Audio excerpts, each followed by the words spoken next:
हरे कृष्णा।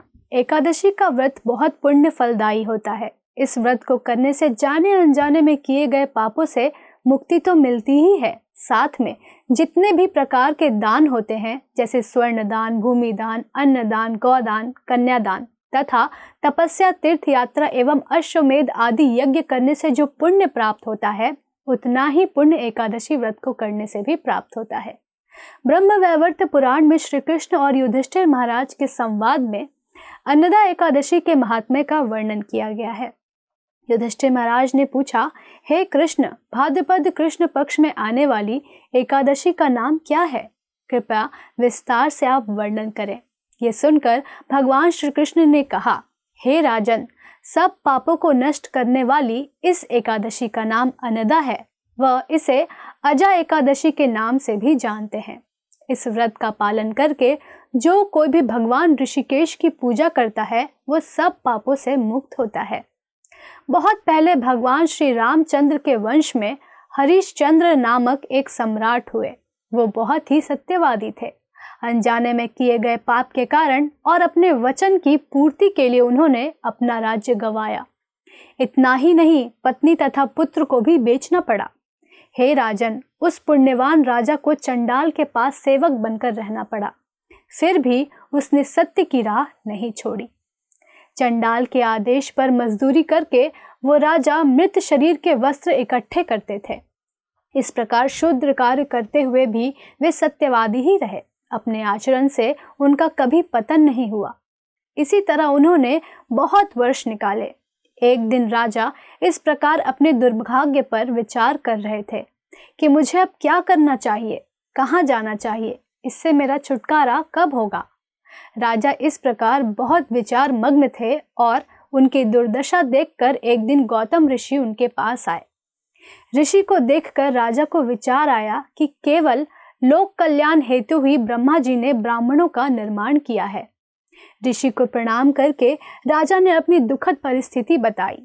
राजा की दुर्दशा देखकर गौतम ऋषि ने विस्मय से कहा, हे राजन, आपके अच्छे कर्मों से जल्द ही श्रवण मास के कृष्ण पक्ष की अन्नदा एकादशी आ रही है। इस दिन आप व्रत का पालन करें व जागरण करें। आप सभी विपत्तियों से मुक्त हो जाओगे। हे राजन, केवल आपके लिए मैं यहाँ आया था। राजा को उपदेश देकर गौतम ऋषि वहां से अंतर्धान हो गए। राजा ने इस व्रत का पालन किया और तब वे सभी विषाद से मुक्त हो गए। भगवान श्री कृष्ण ने कहा, हे नृपेंद्र, अनेक वर्षों तक भोगने वाले दुख इस व्रत के प्रभाव से तुरंत नष्ट हो जाते हैं। इस व्रत के प्रभाव से राजा हरिश्चंद्र को उनकी पत्नी तथा मृत पुत्र जीवित होकर वापस मिला। उनका राज्य भी उन्हें प्राप्त हुआ और तब कुछ वर्षों के पश्चात राजा हरिश्चंद्र अपने संबंधियों व प्रजा सहित भगवत धाम को गए। हे राजन, जो कोई भी इस व्रत का पालन करेगा उसे आध्यात्मिक जगत की प्राप्ति होगी। जो कोई भी इस व्रत का महात्म्य श्रद्धा से सुनेगा अथवा पढ़ेगा, उसे अश्वमेध यज्ञ करने का पुण्य फल प्राप्त होगा। ये थी अन्नदा एकादशी व्रत की कथा व महात्म्य। ये बात बिल्कुल सही है कि एकादशी का व्रत करने से भगवान श्री हरि अत्यंत प्रसन्न होते हैं तथा वे मनुष्य का दुर्भाग्य, गरीबी व क्लेश समाप्त कर देते हैं।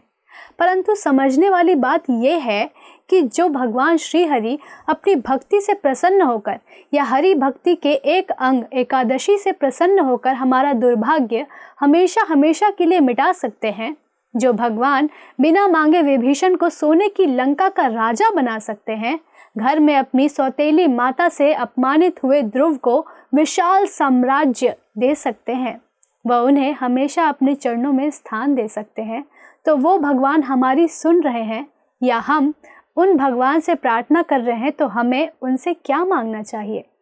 हमें भगवान से उनकी अहेतु की भक्ति मांगनी चाहिए, जिसके मिलने से सिर्फ हमारा ही नहीं अपितु हमारे सारे परिवार का भी नित्य कल्याण निश्चित है। तो आइए इस अन्नदा एकादशी पर हम सब भी व्रत रखें, अधिक से अधिक भगवान के नामों का जप व स्मरण करें और भगवान श्री हरि को प्रसन्न करें। धन्यवाद। हरे कृष्णा। ऐसे ही और भक्तिमय कार्यक्रमों के लिए देखिए हरे कृष्णा टेलीविजन और इसे प्राप्त करने के लिए आप अपने केबल अथवा DTH ऑपरेटर से संपर्क करें तथा और अधिक जानकारी के लिए आज ही डायल करें 7666 839 8839।